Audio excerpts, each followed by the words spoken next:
Good morning! Happy Sunday sa inyong lahat. Dito sa conclusion ng letter ni Paul sa Colossians, okay, ang sinasabi niya dito is, watch the way you live, watch the way you talk. Ito yung pag-uusapan natin ngayon. From Colossians chapter 4 verses 5 to 6.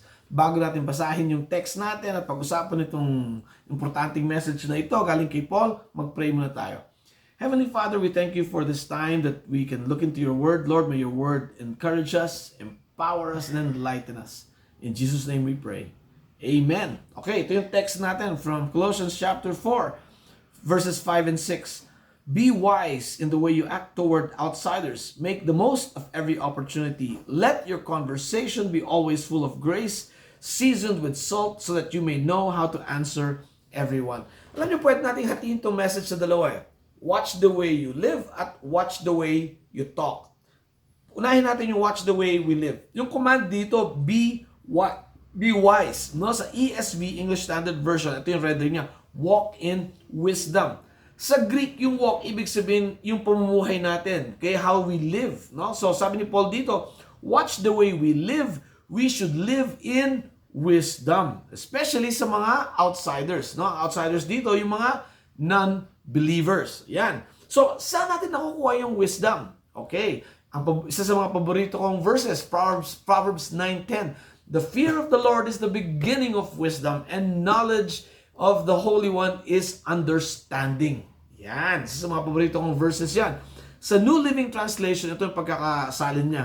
Fear of the Lord is the foundation of wisdom. Knowledge of the Holy One results in good judgment. Okay? Every day kasi we make decisions, di ba? Pagising pa lang natin sa umaga, decision ka agad. Mumulat ko ba yung mata ko o hindi? Yan. Babangon ba ako o hindi? Titignan ko ba yung cellphone ko bago ako mag-pray? Magpe-pray ba ako o hindi? Kakain ba ako ng breakfast o hindi? Magtatrabaho ba ako ngayon o hindi? Kung magtatrabaho ako, maglalakad ba ako o magkokotse ako? You know, magiging mabuti ba ako ngayong araw o magiging grouchy ako? Magiging totoo ba ako ngayon o magsisinungaling ako ngayon? Lahat na ito, will I be generous today or not? Yan, decisions that we make araw-araw. Okay, so paano tayo? How do we make wise decisions? Well, we start now with the fear of the Lord. Ano ba ibig sabihin ng fear of the Lord? Fear of the Lord, ibig sabihin, we acknowledge na may Diyos. Naniniwala tayo na may Diyos. Pangalawa, naniniwala tayo itong Diyos na ito ay makapangyarihan at mas mataas di hamak sa atin. Kaya ang kailangan natin gawin ay suko ang ating loob sa kalooban nitong Diyos na ito. Yan ang fear of the Lord. At alam natin ang kalooban ng Diyos ay nasa dito sa librong ito. His commands are in this book. So kung naniniwala tayo sa Diyos at naniniwala tayo may Diyos at naniniwala tayong mababa tayo sa Diyos at sinuko natin ang buhay natin sa Diyos, gagawin natin ang inuutos ng Diyos na nandito sa Bible.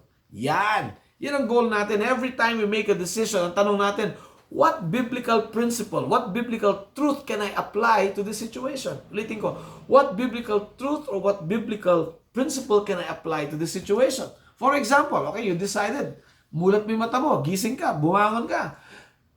Ang isang mga desisyon mo, maghugas ba ako ng mukha o hindi?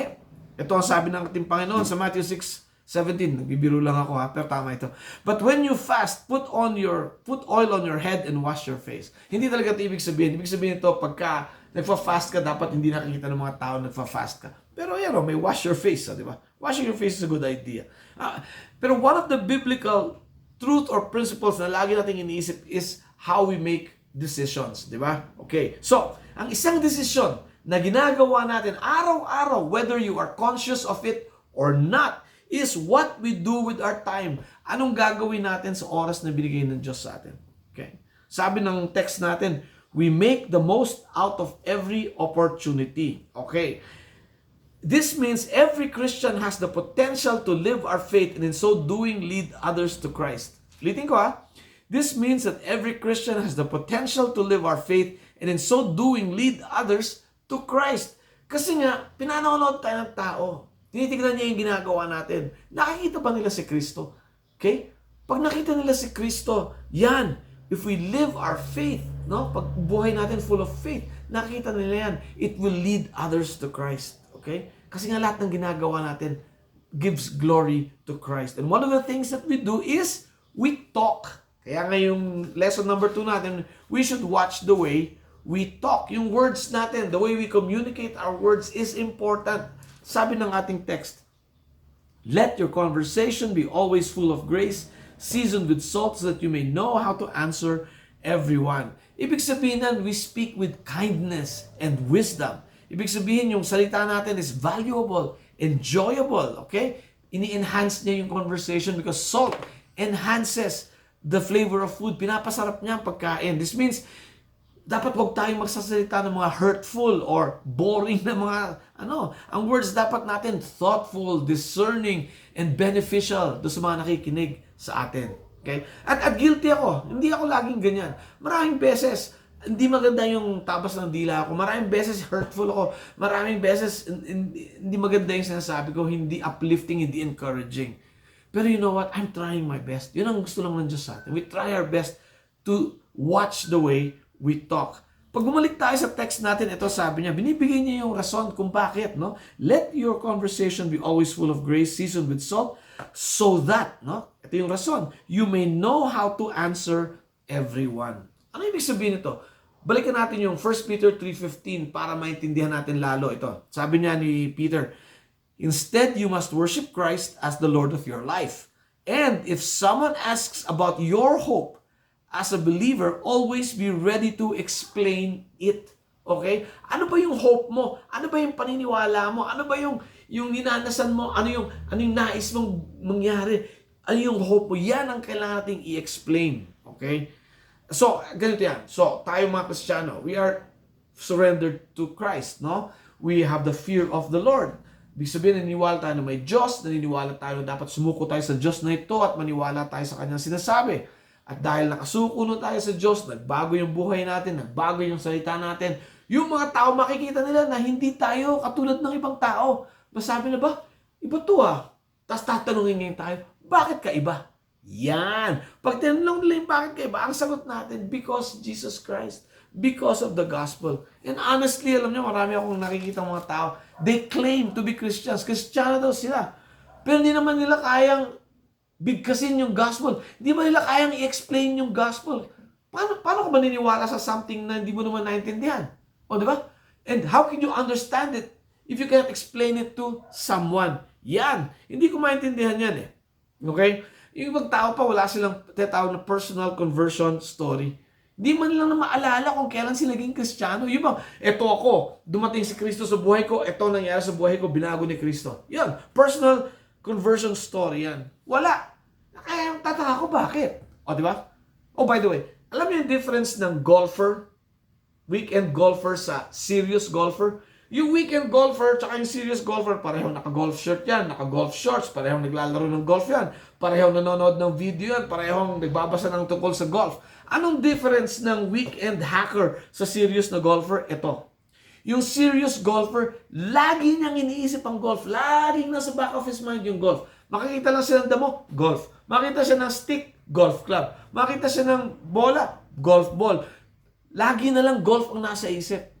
Yan ang diferensya. Yung weekend, hacker ang tawag nila dyan, punta ng golf, laro, puk! Wala siyang pakialam kung paano siya maglaro. Pero yung serious golfer is so concerned about improving his golf game. Okay? Ngayon, yung serious Christian, talagang iniisip niya lagi how he can improve his life as a Christian. Yung weekend Christian, Kristiyano lang siya tuwing linggo pag nagsimba. Pero yung serious Christian, lagi niyang iniisip, ano kayang sasabihin ng Diyos pag ginawa ko ito? Kung ginawa ko ba ito, susunod ba sa alituntunin ng Bible? Sumusunod ba ito sa mga prinsipyo ng Bible? Yan ang serious Christian. At dapat ganun tayo. Okay? Dapat seryoso tayong Christian. Yung pamumuhay natin, tsaka yung words natin should bring healing, goodness, encouragement dun sa mga nakikinig at nanonood. And then they point to Jesus Christ. Alam nyo, kung hindi nyo kayang i-explain yung gospel, hindi nyo desire na i-share yung gospel, I cannot question your salvation. I cannot. Pero I can question your commitment and your obedience to God. Kasi may malaking utos dito eh. Sa Matthew 28:19. Diba? Dapat lahat ng Kristiyano alam itong Matthew 28:19. Kasi ito yung ating tinatawag na Great Commission. Ito yung ating dapat ginagawa. At itong utos ng ating Panginoon. Make disciples of all nations. Paano ko gagawa ng disciples?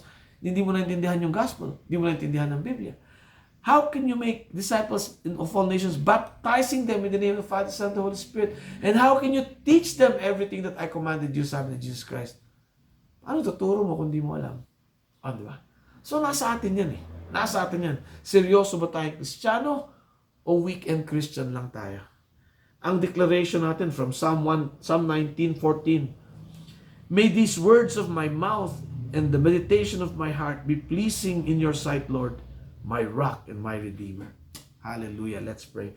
Lord, maraming salamat sa binigyan ninyong panahon para mapakinggan namin yung salita at mapag-usapan namin. Lord, may your word change our hearts, change our attitudes, so that we become serious Christians.